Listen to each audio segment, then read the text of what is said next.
নিশ্চিতভাৱে ৰাজদীপ ইতিমধ্যে আপুনি সবিস্তাৰে উল্লেখ কৰিছে বিশেষকৈ বজাৰত লাগিছে এতিয়া জুই প্ৰতিবিধ খাদ্য সামগ্ৰী বিশেষকৈ চেনিৰ পৰা আৰম্ভ কৰি পিঁয়াজকে ধৰি প্ৰতিবিধ খাদ্য সামগ্ৰীৰে এই মুহূৰ্তত আকাশলংঘী হোৱা দেখিবলৈ পোৱা গৈছে। বিশেষকৈ যদি চাউলৰ কথা উল্লেখ কৰোঁ, চাউলৰ বিভিন্ন ব্ৰেণ্ডত বিশেষকৈ 100 টকাৰ পৰা আৰম্ভ কৰি প্ৰায় 300 টকালৈ বৃদ্ধি হোৱা দেখিবলৈ পোৱা গৈছে। আৰু এই মুহূৰ্তত মই যোগীঘোপাৰ কাবেটাৰীস্থিত এখন পাইকাৰী দোকানত আছোঁ আৰু আমি প্ৰথমে ইয়াৰ মালিকগৰাকীৰ সৈতে কিছু কথা জানিবৰ কাৰণে চেষ্টা কৰিম। ইয়াত কি ধৰণৰ মূল্য হৈছে মই আপোনাৰ পৰা জানিব বিচাৰিছোঁ। বিশেষকৈ আপোনাৰ ইয়াত বিভিন্ন ব্ৰেণ্ডৰ চাউল আছে, কোনবিধ চাউলৰ কি ধৰণৰ মূল্য হৈছে? এনে আমাৰ জেনেৰেল চাউলত 200-300 টকা বাঢ়িছে আৰু এনে ত্ৰিপুৰা চাউলত 500 টকা পাৰ কেজিত বাঢ়িছে। পাৰ কেজি মানে কুইণ্টলত 500 টকাকৈ বাঢ়িছে, 500 টকাকৈ বাঢ়িছে। কুইণ্টলত 500 টকা, তেনেহ'লে প্ৰতি কিলোত 5 টকাকৈ বৃদ্ধি হৈছে। এতিয়া সাধাৰণ জনতাৰ ওপৰত মাধমাৰ হয়, আমাৰ দুখীয়া মানুহৰ কাৰণে ভালেখিনি কষ্ট হৈছে। এতিয়া আমি যেতিয়া য'ত কাম কৰিব যাওঁ, য'ত যিমানখিনি দৰমহা পাওঁ সেইখিনি দৰমহাই পাই আছোঁ, কিন্তু বস্তুৰ দামটো প্ৰতিটো বস্তুৰ দাম বেছি। গ্ৰাহকৰ নিশ্চয় আপোনালোকে কোটো কথা শুনিব লগা হয়, বহুত কথা শুনিব লগা হয়, ইমান দাম বাঢ়ে নেকি, ইমান দাম বাঢ়ে নেকি, আপোনালোকে এনেই টকা লয়। প্ৰতিটো কাষ্টমাৰে কয়, প্ৰতিটো কাষ্টমাৰ আমাক কৈ থাকে। ইতিমধ্যে এজন গ্ৰাহক চাউল ক্ৰয় কৰিবলৈ আহিছে, আহি ইয়াত বহি আছে, এতিয়ালৈকে চাউল ক্ৰয় কৰিব পৰা নাই, কি ক'ব আপুনি? কি ক'ম আৰু আপোনালোকে যে আহিছে, আমি কাক ক'ম? এই ৰিপৰ্টাৰৰ মাধ্যমে যে চৰকাৰক কিবা এটা জনাম। আমি কিবা এটা বস্তু কিনিব লাগিলে বৰ্তমান যিটো মানে অৱস্থা, মানুহৰ হাড় নচৰা অৱস্থা হৈছে পানীত।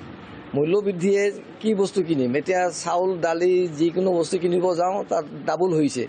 কেইদিনমান আগতে ডিমাৰ পেকেট আছিল 120 টকা, এতিয়া হৈছে 250 টকা। এতিয়া এজন চাউলৰো হৈছে, চাউলৰ বিশেষকৈ 500 টকাকৈ বৃদ্ধি হোৱা বুলি কৈছে। যিটো চাউল আছিল 800 টকা, এইটো চাউল হৈছে বৰ্তমান 1200 টকা, 1300 টকা। এতিয়া মানে বস্তুকেইটা যিখিনি মানে চৰকাৰেতো কয় উন্নতি কৰিছে, কিন্তু কেনেকৈ উন্নতি হ'ল? এতিয়া চৰকাৰে কৈ আছে উন্নতি কৰি আছে, এখন আমিতো নাখাই মৰি আছোঁ। আন কেইবাজনো গ্ৰাহক আছে, মই গ্ৰাহকৰ সৈতে কথা পাতি মই আপোনাৰ পৰা জানিব বিচাৰিছোঁ কি ধৰণৰ পৰিৱেশে ইয়াত বিৰাজ কৰিছে। বিশেষকৈ ক'ব লাগিব চাউলৰ মূল্য যথেষ্ট বৃদ্ধি হৈছে, কি ক'ব? আচলতে বহুত মানে মূল্য বৃদ্ধি হৈছে চাউলৰ। চাউল মানে আগত যেনে 800-900 টকা বস্তা আছিল, এতিয়া 1100-1200 টকা হৈ গৈছে। 800-900 টকাৰ বস্তু মানে এতিয়া 1000-1200 টকা হৈ গৈছে। গতিকে আমাৰ কাৰণে বহুত মানে অসুবিধা হৈছে আৰু সাধাৰণ মানুহৰ কাৰণে বহুত অসুবিধা হৈছে। যি হিচাপে বস্তু বাহিনীৰ মূল্য বৃদ্ধি হৈছে, সেই অনুপাতে মানে মানুহৰ ইনকাম নোহোৱা হৈ গৈছে।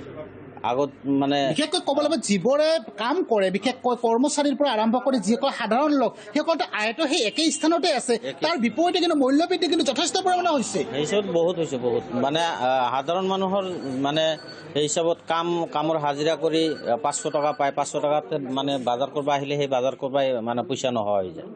আজি বস্তু মানে চেনি, দালি, পিঁয়াজ আদি কৰি বহুত বস্তুৰ মানে দাম মূল্য বৃদ্ধি হৈ গৈছে। সেই হিচাপে বহুত মানুহ আমাৰ সাধাৰণ মানুহৰ বহুত কষ্ট হৈ গৈছে, মানে চলিবলগীয়া বহুত মানে সাধাৰণতে বহুত কষ্ট হৈ গৈছে। গতিকে আন কিবা ছাত্ৰ সংস্থাৰ পৰা আহিছে, আপোনাৰ ছাত্ৰ আছুৰ পৰা আহিছে নিশ্চয়, কেনেধৰণৰ ইয়াত বিশেষকৈ চাউলৰ প্ৰতিবিধ খাদ্য সামগ্ৰীৰ মূল্য বৃদ্ধি হৈছে, কি ক'ব? বৰ্তমান মানে প্ৰতিদিনে যিটো হাৰত বস্তুৰ মূল্য বৃদ্ধি পাই আছে, আমি দেখিবলৈ পাইছোঁ যে সাধাৰণ এজন লোকে খুব বেছি দিন হাজিৰা কৰি 4-300 পায়, আৰু তাৰ ৰাতি যেতিয়া শুই যায় তেতিয়া তাই ভয় খায় যে ৰাতিপুৱা আৰু দাম বাঢ়িব নেকি। চৰকাৰে অকল আঁচনি কৰি থাকিলে নহ'ব, বস্তুৰ দামটো অলপ কমাব লাগিব, সেইটোৱে। মানে চাউল বিশেষকৈ আমি অসমৰ লোক, বিশেষকৈ আমি ভাত খাওঁ, চাউলৰ প্ৰতিদিনাখনে প্ৰয়োজন আছে, আৰু এই ধৰণে যদি মূল্য হয় কি হ'ব? এইদৰে যদি মূল্য বৃদ্ধি পায় তেনেহ'লে সাধাৰণ লোকে কেনেকৈ জীৱন যাপন কৰিব, সেইটো এটা ডাঙৰ কথা। তাৰপিছত আহি যায় আমাৰ এই দোকানবিলাকত যি হোল ৰেটত বিক্ৰী কৰে, তাৰপিছত আৰু এইবিলাক যাব খুচুৰা মাৰ্কেটত আৰু তাৰ পৰিমাণটো বেছি বৃদ্ধি পাব। সেইকাৰণে সাধাৰণ লোকে বহুত মানে দামতে সেইটো কিনিব লগা হ'ব, বহুত মানে সাধাৰণ লোকৰ মানে সমস্যাৰ সৃষ্টি হ'ব। নিশ্চিতভাৱে ৰাজদীপ এটা কথা উল্লেখ কৰিব লাগিব যে বিশেষকৈ সাধাৰণ যি জনতা আছে, সেই জনতাৰ ওপৰত এই মুহূৰ্তত মাধমাৰ সুধাইছে। বিশেষকৈ ক'বলৈ প্ৰতিবিধ অত্যাৱশ্যকীয় যে খাদ্য সামগ্ৰী আছে, সেই খাদ্য সামগ্ৰী কিন্তু মূল্য বৃদ্ধি হোৱা দেখিবলৈ পোৱা গৈছে। আৰু বিশেষকৈ এটা কথা উল্লেখ কৰিব লাগিব, আমি যোৱাকালি দিনটোত পিঁয়াজৰ কথা উল্লেখ কৰিছিলোঁ, তাৰ আগত বিশেষকৈ চেনিৰ কথা উল্লেখ কৰিছোঁ, আৰু বিশেষকৈ এই মুহূৰ্তত আৰু এটা কথা উল্লেখ কৰিব যে আটা, ময়দা, বিশেষকৈ প্ৰতিবিধ খাদ্য সামগ্ৰী, বিশেষকৈ আটা ময়দাত প্ৰায় 200 টকাকৈ প্ৰতি কুইণ্টলত বৃদ্ধি হোৱা দেখিবলৈ পোৱা গৈছে। এক প্ৰকাৰ ক'ব লাগিব সাধাৰণ জনতাৰ ওপৰত এক মাধমাৰ সুধাইছে।